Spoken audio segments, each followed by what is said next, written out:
Сәлем достар, бүгінгі контент сіздерге қызықты болады деп ойлаймын, себебі бүгін сайттарда, әсіресе YouTube арнасында жақсы дамып жатқан Спрунги ойыны жайында айтатын боламын, және де сіздермен бірге ойнап көреміз. Бұл Спрунги ойыны түрлі қызықты персонаждар арқылы музыкалық композиция ойлап шығару болып табылады. Осы ойын шыққалы бері YouTube арнасында жаңа айтқанымда барлық каналдарда просмотрлары өте керемет жүріп жатыр. Сол себепті де егер де сіз жаңадан бастаған ютубер болсаңыз немесе қандай ниша таңдарыңызды білмей жүрсеңіз, осы ойындарды пайдалансаңыз болады. Әрине ода өзінің салу, түсіру ерекшеліктері бар, алайда бір қарағанда бұл ойын өте қиындыққа соқпайды, қарапайым болып келеді.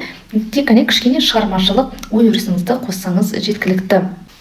Және де бұл ойынның просмотрды көп жинайтын ерекшеліктерінің бірі, бұл барлық жасқа арналған. Сондай-ақ ол әрбір персонаждың өзінің қазіргі технологиялық компьютерлік заманға сай түрлі қызықты музыкаларымен тартады. Сондай-ақ әрбір персонаждың өзінің стильдері бар. Сол стильдер ерекше көзге ерекшеленіп тұрады. 3-ші фазадан бастап бұл персонаждар кішкене стильдерін өзгертеді. Сәл қорқыныштылау болуы мүмкін. Сондықтан да ойында әрбір кезеңде жазылып тұрады. Егер сіздің жүрегіңіз әлсіз болса, бұл ойынды ойнамауға кеңес береміз деп. Әрине бұл өте кішкентай біздің көрермендер үшін арналмаған. Сондықтан да бұл ойынға көбінесе жасөспірімдер қызығады. Бұл ойынның қаралымдарына келетін болсақ, көптеген әсіресе шетелдік каналдардың статистикасын қарасақ, 1,5 миллионнан 2-3 аптаның ішінде 3 миллионнан аса просмотрға ие болған екен. Сондай-ақ бұл каналдың монетизациялау көрсеткіші де өте жоғары болып келеді. Ал енді бұл ойынды қалай ойнаймыз және де кейіпкерлермен танысып өтейік алдымен. Алғашқыда бұл ойынның шарты өте қарапайым көрінеді. Мұнда ноталарды білдіретін персонаждар орналасқан, жеті астында аксессуарлары бар. Сол аксессуарларды, иконкаларды тарту арқылы дыбыстар шығарасыздар.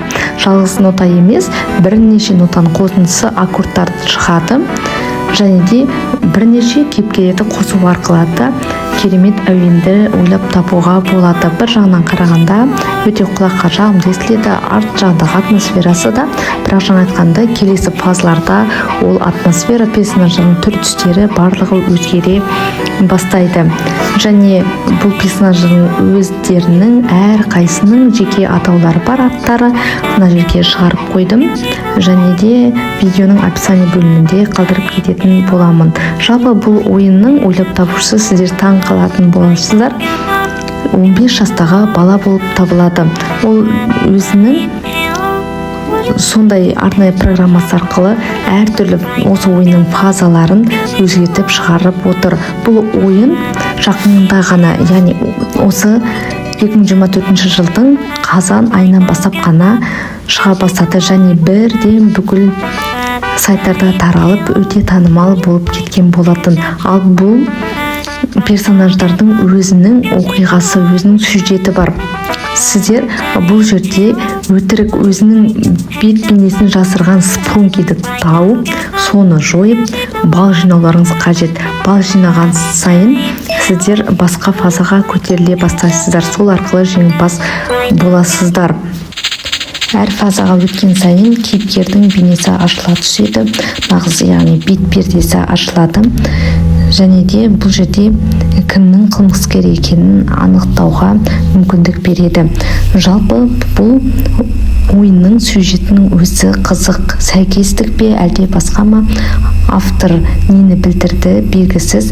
Алайда тоғайды қарасаңыздар, тоғайда хабарландыру тұр. Сол хабарландыру негізінде шын өмірде болған.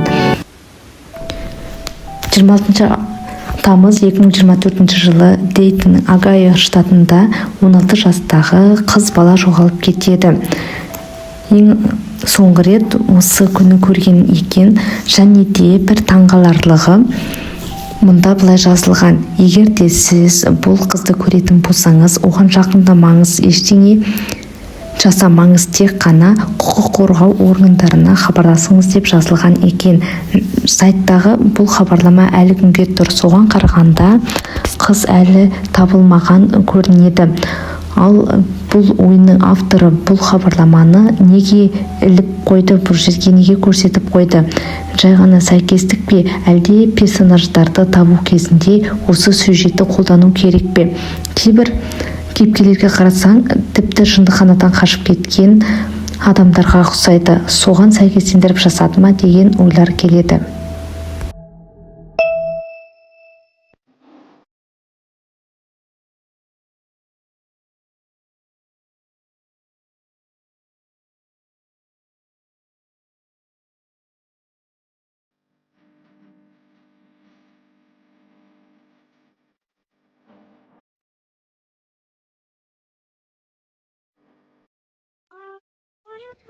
Жаңа айтқандай, бұл ойынның құрастырушысы 15 жастағы бозбала. Ол никнейм арқылы өзінің парақшасында жазбалар шығарып отырады. Соңғы жазбасында бұл ойынның басқа да фазалары шықпайтынын жариялаған болатын. Себебі оның идеяларын басқалары ұрлап, өзгертіп шығаруда. Жаңа айтқандай, ойынды құрастыруға арнайы программа арқылы өзіңіздің персонаждарыңызды құрастырып шығара берсеңіздер болады. Тек қана көңіл көтеру мақсатында шығарған болатын, және толығымен ойынды аяқтайтынын жазып, көңілсіз смайлик қалдырды.